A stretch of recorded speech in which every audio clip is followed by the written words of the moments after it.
Hello friends. अब तक जैसा कि आप लोग जानते हैं कि हम लोग ब्रिटिश संविधान का अध्ययन कर रहे हैं।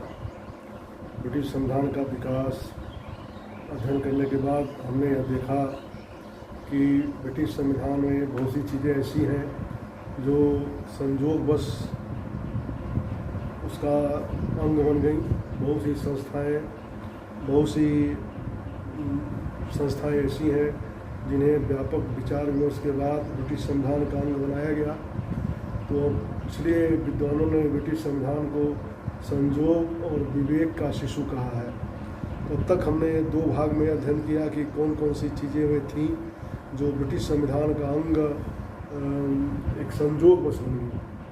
अब आगे हम इसका अध्ययन करेंगे कि वे कौन सी संस्थाएं थीं, वे कौन से ऐसे तत्व थे जो ब्रिटिश संविधान में व्यापक विचार विमर्श के बाद उसका अंग बने हैं। तो अब हमारा जो अध्ययन का आज का जो विषय है वह है कि ब्रिटिश संविधान में विवेक के तत्व। ब्रिटिश संविधान में विवेक के तत्व यानी ऐसे कौन कौन सी संस्थाएं हैं, ऐसी ब्रिटिश संविधान के ऐसे कौन कौन से विषय हैं जो व्यापक विचार विमर्श के बाद ब्रिटिश संविधान का हिस्सा बने थे, ब्रिटिश संविधान का अंग बने थे। यदि ब्रिटिश संविधान में ऐसे तत्व मिलते हैं जो संयोग से किसी संस्था या व्यवस्था के कारण उसके अंग बने हैं, तो वहीं विवेकपूर्ण कदम उठाने से भी अनेक संस्थाओं और व्यवस्थाओं की उत्पत्ति हुई है। ब्रिटिश संविधान में यदि हम उसका गहनतापूर्वक अध्ययन करें तो हमें स्पष्ट होता है कि जहाँ संयोगवश बहुत सी संस्थाएं विकसित हो गई या ऐसी परिस्थिति बनी कि कुछ संस्थाओं का विकास हो गया, जैसे मंत्रिमंडलीय शासन का ही विकास हुआ, राजतंत्र धीरे धीरे मर्यादित राजतंत्र में आ गया, निरंकुश राजतंत्र संवैधानिक राजतंत्र में परिवर्तित हो गया। तो ऐसे ही बहुत सी ऐसी बातें हैं जो व्यापक विचार विमर्श और के बाद ब्रिटिश संविधान का अंग बनी। इसलिए हम कहते हैं कि यह विवेक के कारण, विचार के कारण ब्रिटिश संविधान का अंग बना है। उसमें जो सबसे प्रमुख जो है पहला अंग है वह है संवैधानिक राजतंत्र की स्थापना। संवैधानिक राजतंत्र की स्थापना ब्रिटेन के संविधान के विकास के मार्ग पर चलते हुए सबसे सुखद अनुभव उस समय होता है जब वहाँ की शासन व्यवस्था राजतंत्र के स्थान पर धीरे धीरे लोकतांत्रिक स्वरूप में विकसित होती चली गई। इसमें संयोग के तत्व मात्र 1685 से 87 के वर्षों में जेम्स द्वितीय का निरंकुश शासन और उसका फ्रांस भाग जाना तथा 18वीं सदी में हैनोवर वंश का पदारूढ़ होना ही है। जो ब्रिटिश शासन जब निरंकुश राजतंत्र से संवैधानिक राजतंत्र के मार्ग की ओर जब अपनी यात्रा प्रारंभ करता है, उसमें दो चीज़ें मात्र संयोगवश घटित हुई। पहला 1685 से 1687 के वर्षों के मध्य में जेम्स द्वितीय का जो निरंकुश शासन चला और उसके शासन के खिलाफ जो विद्रोह हुआ तो वह भाग करके फ्रांस चला गया। उसके बाद 18वीं सदी में हैनोवर वंश का पदारूढ़ होना, हैनोवर वंश का शासन 18वीं सदी में पदारूढ़ हुआ। तो यही मात्र दो घटनाएं संयोग से हुई हैं। उसके बाद जो घटनाक्रम हुआ वह विवेकपूर्ण परिस्थितियों में सुचिंतित कदमों को उठाने के कारण उत्पन्न हुआ। उसके बाद भी जो भी काम हुए ब्रिटिश संविधान में, जिसने निरंकुश राजतंत्र को संवैधानिक राजतंत्र में परिवर्तित किया, वह सभी कार्य जो है वह विवेकपूर्ण परिस्थितियों में सुचिंतित कदमों को उठाने से वह सभी संस्थाएं स्थापित हुई। और उसमें लोकतंत्र की पृष्ठभूमि तैयार करने में, संवैधानिक राजतंत्र की पृष्ठभूमि तैयार करने में 3 ऐतिहासिक प्रलेखों की भूमिका मुख्य है, जिसमें 1215 का मैग्ना कार्टा अधिकार पत्र, 1628 का अधिकार याचिका पत्र और 1689 का अधिकार पत्र। इन 3 अधिकार पत्रों के माध्यम से वहाँ निरंकुश राजतंत्र की समाप्त हुई, जनता के अधिकारों की स्थापना हुई और संवैधानिक राजतंत्र की स्थापना हुई और लोकतंत्र का वटवृक्ष धीरे धीरे विकसित होना प्रारंभ हो गया। और दूसरा है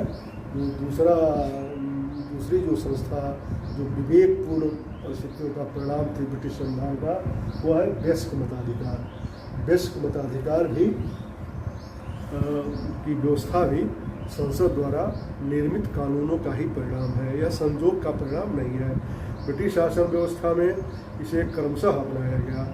1832, 1867 और 1884 में विभिन्न प्रकार के सुधार अधिनियम पारित किए गए और उन अधिनियमों के द्वारा मताधिकार के दायरे को मताधिकार के क्षेत्र को काफ़ी विस्तृत किया गया।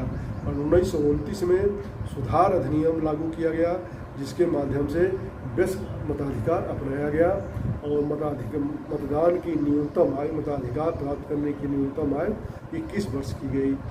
1969 में एक दूसरा चुनाव सुधार अधिनियम लागू किया गया, पारित किया गया संसद के द्वारा, जिसमें मताधिकार मत देने की आयु 18 वर्ष निर्धारित की गई।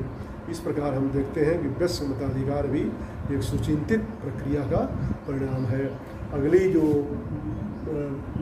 मुख्य बात ब्रिटिश संविधान में एक विचार विमर्श के कारण पैदा हुई, वह है गुप्त मतदान प्रणाली और एकल सदस्यीय निर्वाचन क्षेत्र।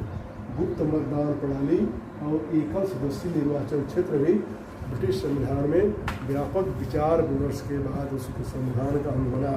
1872 ईस्वी में एक अधिनियम पारित करके गुप्त मतदान प्रणाली अपनाई गई। 1872 में एक कानून पारित किया गया और उस कानून के माध्यम से गुप्त मतदान की व्यवस्था को अपनाया गया। और 1948 में एक दूसरा अधिनियम पारित किया गया और उसके द्वारा बहुसदस्यीय निर्वाचन क्षेत्र के इसको समाप्त कर दिया गया और उसके स्थान पर एकल सदस्यीय निर्वाचन क्षेत्र की व्यवस्था अपनाई गई। और जो अगली संस्था जो है, जो बहुत ही महत्वपूर्ण सुधार हुआ ब्रिटिश संविधान में, वह है लॉर्ड सभा पर हाउस ऑफ कॉमन्स की श्रेष्ठता। लॉर्ड सभा पर हाउस ऑफ कॉमन्स की श्रेष्ठता। इसके पहले जो भी अधिनियम पारित किया गया, इस अधिनियम के पहले लॉर्ड सभा ही अधिक शक्तिशाली होती थी, जो अपने यहाँ का उच्च सदन है, जैसे राज्यसभा, तो वहाँ के उच्च सदन को हम हाउस ऑफ लॉर्ड्स कहते हैं। तो लॉर्ड्स सभा की शक्तियाँ ही अधिक थीं। 19वीं सदी के मध्य तक हाउस ऑफ लॉर्ड्स को कॉमन सभा से अधिक अधिकार प्राप्त थे। इसी सदी के उत्तरार्ध में, यानी 19वीं सदी के उत्तरार्ध में दोनों सदनों की स्थिति समान स्तर पर लाई गई, यानी लॉर्ड सभा और हाउस ऑफ कॉमन्स की शक्तियाँ समान की गई। जबकि लॉर्ड सभा की ऐसी इच्छा नहीं थी, लेकिन उसके विरोध के बाद भी दोनों को समान स्तर पर लाया गया। पर 20वीं सदी के प्रारंभिक वर्षों में, जब 19वीं सदी के उत्तरार्ध में दोनों सदनों की शक्तियों को समान स्तर पर लाया गया, तो जब 20वीं सदी प्रारंभ हुई,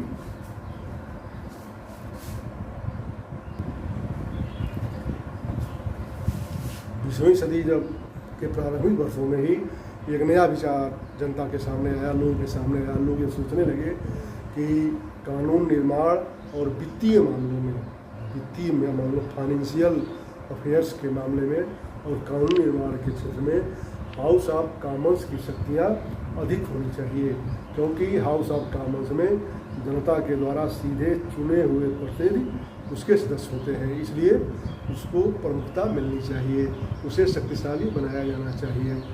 और क्योंकि यह जनता का प्रतिनिधित्व करती है, इसी सोच ने 1911 और 1949 में अलग अलग अधिनियम पारित किए गए। उस अधिनियमों के द्वारा लॉर्ड सभा की शक्तियों को काफ़ी सीमित कर दिया गया, मर्यादित कर दिया गया और हाउस ऑफ कॉमन्स की प्रमुखता हो गई। अब जो अगला सबसे महत्वपूर्ण विवेकपूर्ण कदम उठाया गया ब्रिटिश संविधान में मेरे समझ से, वह था लॉर्ड सभा की रचना में सुधार। लॉर्ड सभा की रचना में सुधार। लॉर्ड सभा एक सामंती सभा थी। उसमें जो आजीवन लोग सदस्य होते थे, जो जमींदार थे, जागीरदार थे, बड़े लोग थे, जिन्हें बार लॉर्ड मनोनीत कर दिया गया था, वो आजीवन रहते थे। उसके बाद वंशानुगत आधार पर भी वो यह हाउस ऑफ लॉर्ड्स का पद चला करता था। तो उसके सुधार के लिए 1958 में और 1963 में पीयरेज एक्ट अलग अलग पारित किया गया। इस पीयरेज अधिनियम के पारित होने के बाद लॉर्ड सभा के संरचना में काफ़ी सुधार हुआ। 1958 में आजीवन पीयर और महिला पीयर्स की व्यवस्था की गई। 1958 में आजीवन पीयर्स और महिला पीयर्स की व्यवस्था की गई। 1963 में एक और अधिनियम पारित हुआ जिसमें यह व्यवस्था की गई कि कोई वंशानुगत आधार पर लॉर्ड सभा का सदस्य है, यदि कोई व्यक्ति वंशानुगत आधार पर लॉर्ड सभा का सदस्य है तो वह यह पद त्याग सकता है। पहले ऐसी व्यवस्था नहीं थी। वंशानुगत आधार पर हाउस ऑफ लॉर्ड्स के मेंबर अगर चाहें तो अपने पद को त्याग सकते हैं। पीयरेज अधिनियम 2000 सन 2000 में एक अलग अधिनियम पारित किया गया। उस अधिनियम के द्वारा यह व्यवस्था की गई कि अब वंशानुगत पीयर्स नहीं होंगे। यानी 2000 में पीयरेज अधिनियम जो पारित हुआ उसमें यह व्यवस्था बनाई गई कि अब कोई भी पीयर्स कहते हैं हाउस ऑफ लॉर्ड्स के मेंबर को। अब कोई भी हाउस ऑफ लॉर्ड का कोई भी मेंबर वंशानुगत आधार पर नहीं रहेंगे। अर्थात अब वंशानुगत पीयरों के उत्तराधिकारी लॉर्ड सभा के सदस्य नहीं बनेंगे। यह एक बहुत ही महत्वपूर्ण सुधार था।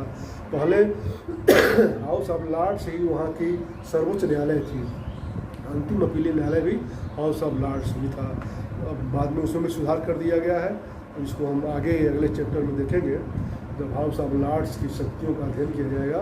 फिलहाल इसको यहीं विराम देते हैं। यह चैप्टर आपका समाप्त हुआ जिसमें हमने यह देखा कि ब्रिटिश संविधान के कौन कौन से अंग हैं जो संजोग से ब्रिटिश संविधान के में स्थान प्राप्त करने में सफल हो गए, और कौन कौन सी ऐसे परिस्थितियाँ थी, ऐसी संस्थाएं हैं, ऐसी कौन कौन से घटनाएं हैं जिनके कारण एक सुचिंतित प्रक्रिया के द्वारा काफ़ी सोच विचार करके किसी संस्था को ब्रिटिश संविधान का अंग बनाया गया। अब चैप्टर 3 भाग में था, यह समाप्त हो गया। इसके बाद हम जो अगला चैप्टर उठाएंगे वह ब्रिटिश संविधान के प्रमुख लक्षण या विशेषताओं का अध्ययन किया जाएगा। मुझे काफ़ी उम्मीद है कि आपको मेरा यह प्रयास सार्थक लग रहा होगा। आप अपने इस YouTube चैनल आदर्श स्टडी पॉइंट को अगर सब्सक्राइब न किए हो तो सब्सक्राइब कर दीजिए, इस परिवार के अंग बन जाइए। मैं योगेश कुमार त्रिपाठी टीचर आपका अपने ही इस YouTube चैनल पर हार्दिक स्वागत करता हूँ। बहुत बहुत धन्यवाद आपको।